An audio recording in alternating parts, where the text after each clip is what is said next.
Hello sir, good morning po sir. So kayo po ang nagtitinda ng mga gamit po na to? Yes po. So pwede niyo po bang ma-introduce po lahat? Introduce lang po natin isa-isa. Ako po si Mang Jose, tawag sa akin Mang Jose. Musikero po ako, instrument maker, at dati po ako nagturo sa paggawa ng mga ganitong instrumento at saka pagtugtog. Yung mga imbis na po itatapon, ginagawa kong instrumento. Katulad po nito, naging instrumento siya. Buto po ito ng mangga. Buto ng mangga? Indian mango po. Okay. So hindi po siya nabubulok? Hindi po. Huwag nyo lang babarin sa tubig.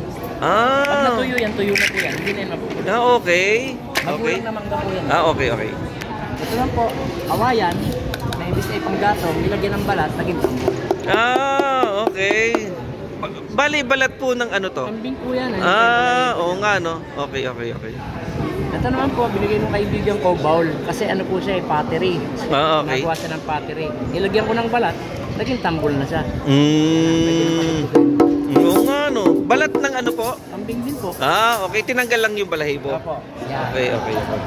Ito naman, sa klasong kawayan, nilagyan din ng balat ng kambing. Okay. Saka ito. Mm. Oo nga no.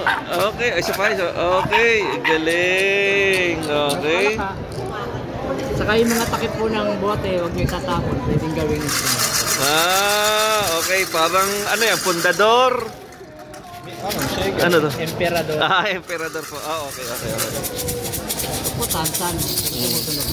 Okay. Ito naman, balat din ng kambing. Okay. Monkey drum. Ito po, kinopya ko sa Brazil. Kasi gumagawa nito Okay. Ito yung upo at saka ratan. Ano nasa loob? Bato? Hindi po. Beads. Okay. Anong pwedeng ilagay? Okay. Kung ano yung available material. Upo? Yung ano ng upo? Opo, ganun yung po. balat? Okay. Ratan. Okay. Kung inom kayo ng Yakult, wag yung tatapon yung lalagyan. Dahil pwedeng gawin shaker. Ito na yun. Okay. Oo. Ito, upo din. Okay. Matigas pala siya, no? Matigas po. Natuyo na. Matigas. Okay. Ito, simpleng bamboo. Maging fruit. Okay. Ito, ratan. Saka tansan. Okay.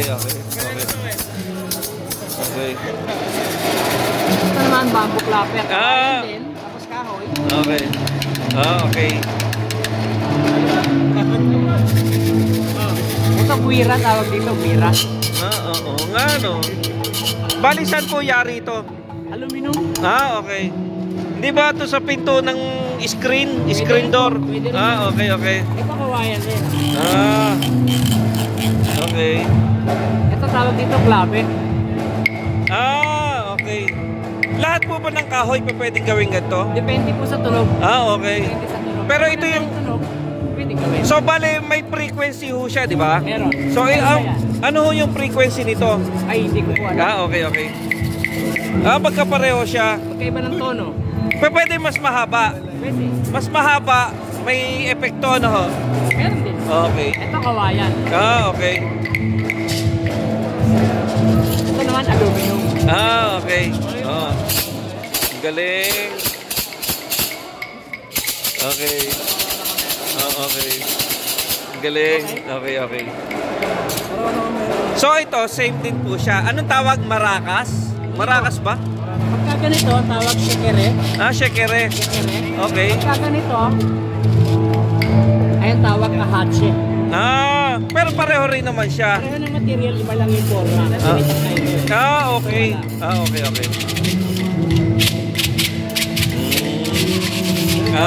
Okay. So, yung presyo niya, po niya? Magkakaiba po, depende. Okay. Ganito, 300. 3,000. 3,000. Ay, sorry. Okay, syempre, kayo na yung magpatuyo ng gulay. Ano po? Saka, hindi po basta-basta mabibili sa mga tindahan ng Oo nga, wala nga po. Ito po pala. Ito bigay lang ng kaibigan ko galing ng Peru. So, saan yari po yan? Seeds. Buto yan. Ito. Ratan. Ratan. Ah! Wow! Ngayon lang po ako nakakita ng mga ganyang mga instrumento. Yung mga panapon na hindi natin alam na pwede palang gamitin.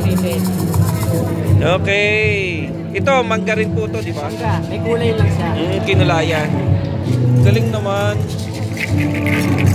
Okay, so mensahe. May mensahe po kayo? Huwag po natin itatapon ng basura, pwede po siyang maging instrumento at maging pera. Salamat po.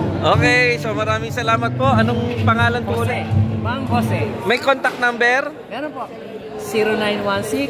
0916-525-5427. Taga saan po kayo? Taga Bacoor lang po. Okay. Maraming salamat po.